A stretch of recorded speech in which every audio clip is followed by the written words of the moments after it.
Satu hari, tokoh besar bernama Imam Hasan Al-Basri tengah berjalan di pasar kota Basrah. Datang seseorang lalu bertanya kepada beliau, "Ya Aba Ishaq," wahai Abu Ishaq, panggilan buat Imam Hasan Al-Basri. Katanya dalam Quran itu, "Ud'uni astajib lakum." Berdoalah kepadaku, aku akan jawab doamu. Mintalah kepadaku, aku akan penuhi permintaanmu. Begitu janji Allah dalam Quran. Lah kami ini, kata si orang tadi, sudah lama berdoa kepada Allah. Sudah banyak kali kami memohon kepadanya. Wah, kok sampai sekarang doa kami nggak dijawab-jawab, nggak pernah dikabulkan. Ini bagaimana? Katanya berdoa, aku kabulkan. Sudah lama kami berdoa. Kenapa nggak pernah dikabul-kabulkan? Apa doa kami salah pasang? Apa Tuhan pas kebetulan nggak dengar? Atau bagaimana ini? Imam Hasan Al-Basri senyum lalu menjawab, "Ya ahlal Basrah, hai penduduk Basrah, hatimu mati. Dari hati yang mati, bagaimana mungkin doa akan terjawab? Tidak ada getaran yang menyebabkan channel kepada Allah itu nyambung. Tidak ada. Dari hati yang mati, doa tidak mengeluarkan getaran untuk sampai kepada aras. Hatimu mati, maka doamu tidak dikabulkan." Kita renungkanlah jawaban ini. Sederhana, doa tidak didengar Tuhan. Permohonan tidak dikabulkan olehnya.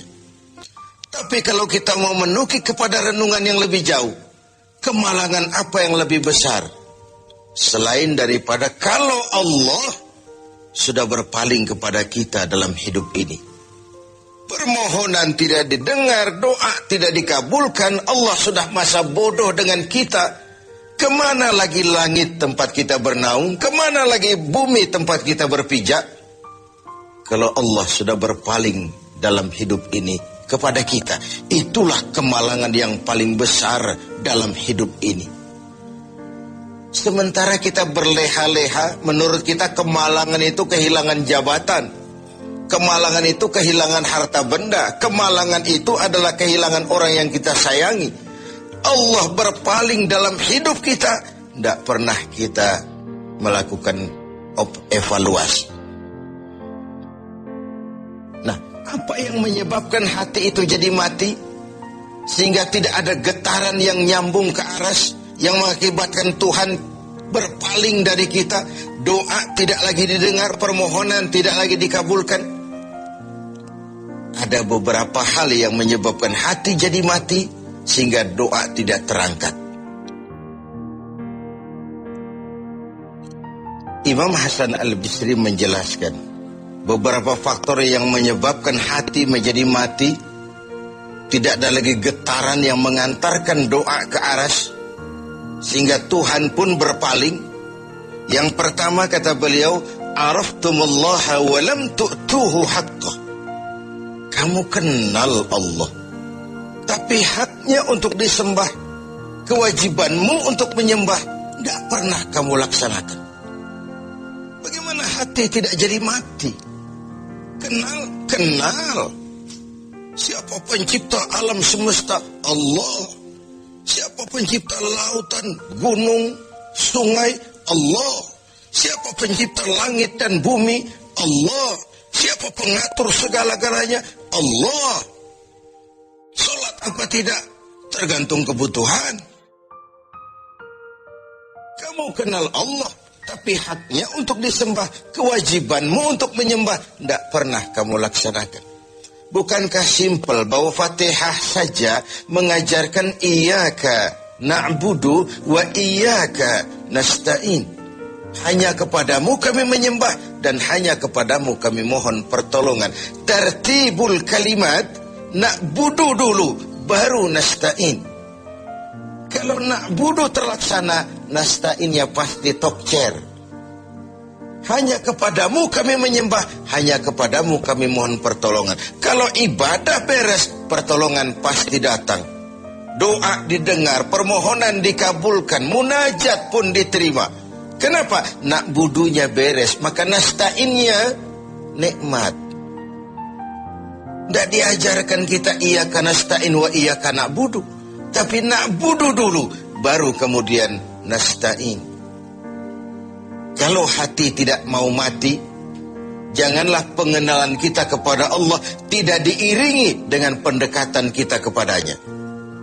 Bagaimana cara mendekat kepada Allah? Logika saja. Mau dekat dengan presiden, ikuti peraturan yang dibuat oleh protokolernya presiden. Mau dekat dengan gubernur, ikuti peraturan yang disusun oleh protokolnya gubernur. Tidak bisa mau dekat dengan gubernur bikin peraturan sendiri. Mau dekat dengan Allah bikin metode sendiri. Dengan jalan ngelamun, duduk madep ngidul, bengong 4-5 jam, lalu mau dekat dengan Allah. Mau dekat dengan Allah, ikuti cara yang sudah diatur oleh Allah melalui utusan-utusannya. Bukan dengan cara membuat sesuatu sendiri. Ini yang pertama. Lalu yang kedua, yang menyebabkan hati jadi mati, qara'tumul Qur'an walam ta'malu bih. Kamu baca Al-Quran, kamu dengungkan Al-Quran, kamu sanjung Al-Quran, walam ta'malu bih, tapi isinya, ajarannya tidak pernah kamu laksanakan. Isinya, ajarannya sering malah diinjak-injak. Bukankah kita hidup di satu zaman di mana tuntunan sudah menjadi tontonan, dan tontonan sering dianggap sebagai tuntunan? Bukankah kita hidup di satu masa di mana orang yang jujur dikhianati dan pengkhianat malah diberikan amanah? Bukankah zaman ini sudah terjadi pergeseran nilai yang sedemikian rupa? Kita baca Al-Quran, kita musabakohkan pula bacaannya, tapi isinya, ajarannya tidak pernah kita laksanakan. Bahkan nyaris sering kita injak-injak.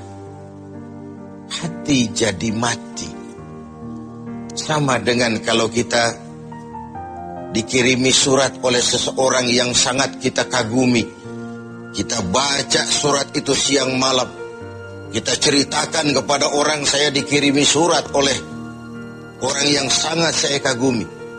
Tapi perintah yang ada dalam surat itu tidak pernah kita laksanakan. Saya percaya betul yang kirim surat mesti marah. Kau baca itu penting supaya kau ngerti apa isinya. Tapi setelah kau ngerti, mbok ya laksanakan. Begitu Al-Quran diturunkan kepada kita. Kamu baca Al-Quran, tapi isinya tidak pernah kamu amalkan. Bagaimana hati tidak akan menjadi mati karenanya?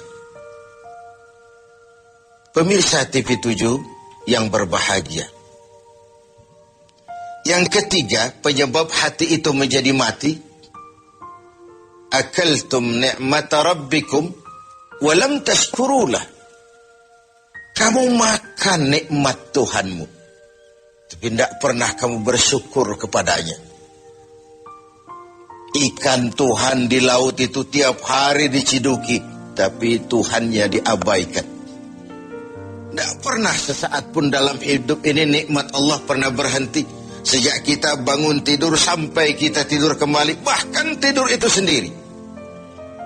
Dari sekian nikmat yang kita tidak akan pernah sanggup menghitungnya, Tuhan cuma minta syukuri nikmat itu. Kalau kau syukuri, aku tambah. Kalau kau ingkar, azabku itu pedih. Tiap hari kau makan nikmat Tuhanmu, akaltum ni'mata rabbikum. Kau makan nikmat dari Tuhanmu, walam tashkurulah, tapi kepadanya kamu tidak pernah bersyukur. Baik syukur dalam bentuk ucapan, lebih-lebih syukur dalam bentuk perbuatan. Karena kalau syukur ucapan semua bisa. Alhamdulillah, terima kasih Tuhan, puji syukur, terima kasih Tuhan. Tapi perbuatannya sering tidak sinkron dengan ucapannya. Kalau saya diberikan harta oleh Allah, mulut saya tidak pernah berhenti. Alhamdulillah Tuhan, terima kasih dikasih harta. Tapi pelitnya 17 setan. Rasanya orang itu baru syukur perbuatan, baru syukur ucapan, belum syukur perbuatan. Karena syukur perbuatan artinya mempergunakan suatu nikmat sesuai dengan kehendak yang memberikan nikmat itu. Allah memberikan harta kepada saya. Apa yang Allah kehendaki dengan menggunakan harta ini? Bagaimana kehendak Allah tentang penggunaan harta ini? Allah memberikan jabatan kepada saya. Apa yang Allah kehendaki dengan memberikan jabatan ini kepada saya? Mempergunakan suatu nikmat sesuai dengan kehendak yang memberinya. Itulah syukur yang sebenarnya. Ini yang keempat. Yang kelima, penyebab hati itu jadi mati. Qultum annal mauta haqqun wa lam tasta'iddu lah. Kamu yakin, kamu percaya, kamu tahu betul hidup akan berakhir dengan kematian. Namun kau tidak pernah mempersiapkan diri untuk itu. Baik menghadapi kematian maupun menghadapi yang lebih penting sesudah kematian. Karena mati pada dasarnya sebuah peralihan dari sebuah tahap kehidupan kepada tahap kehidupan yang berikutnya. Bukan akhir. Bahkan saya lebih cenderung mengatakan mati adalah istilah yang digunakan bagi orang yang sedang hidup. Sipulan mati itu kan kata yang hidup. Yang mengalami sedang pindah ke alam lain. Jadi tidak ada alasan hidup sulit benar, mending mati habis urusan. Tidak selesai sampai di situ. Tidak selesai urusannya. Hidup terus berlanjut di alam barzah, terus berlanjut di alam mahsyar. Ini satu perjalanan panjang. Seperti kita akan berangkat keluar kota yang jauh, tentu kita harus menyiapkan bekal. Semakin jauh perjalanan, semakin banyak bekal yang kita bawa. Kalau Anda akan berangkat jauh, tidak bawa bekal berangkat juga, itu kan nekat sama namanya. Sampai ke tujuan belum tentu, sengsara di jalan sudah pasti. Kenapa? Tidak ada bekal kok berangkat. Begitulah kita sebagai manusia, hamba Allah. Perjalanan panjang, belum siap bekal, belum cukup ibadah kita, sudah datang saat kematian. Tentu artinya belum punya bekal sudah berangkat. Alamat sengsara di jalan karena bekal tidak ada.